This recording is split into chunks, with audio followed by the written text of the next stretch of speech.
সহজে n তম pattern কী হবে তা নির্ণয় করার কৌশল।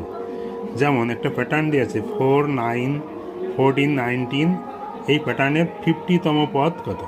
তাহলে 50তম পদ কত, তাহলে এইভাবে যদি আমি সাজাতে থাকি তাহলে অনেক দূর আমাকে যেতে হবে, কিন্তু এইভাবে তো সম্ভব না। এটা সহজে কীভাবে বের করা যায়, তাহলে এখানে এই প্রথম পদ আর দ্বিতীয় পদের ডিফারেন্স হচ্ছে 5, তৃতীয় পদের ডিফারেন্সও 5, তারপরেরটাও 5, তাহলে প্রত্যেকটা ডিফারেন্স আসছে আমাদের এখানে 5। তাহলে এখানে সহজে এটা একটা সূত্র তৈরি করতে হবে।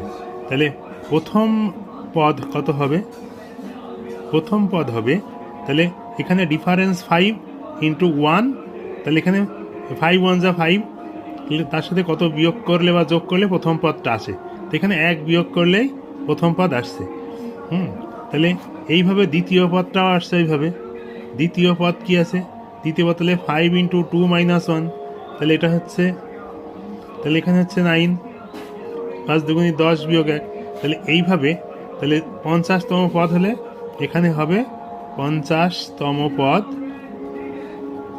তাহলে 5 গুণ 50 বিয়োগ 1, তাহলে 5 50 250 বিয়োগ 1, তাহলে কত হচ্ছে 249।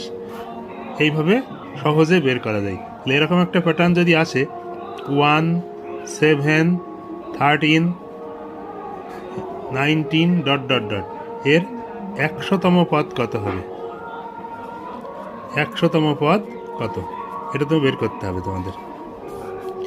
100তম পদ কত হবে।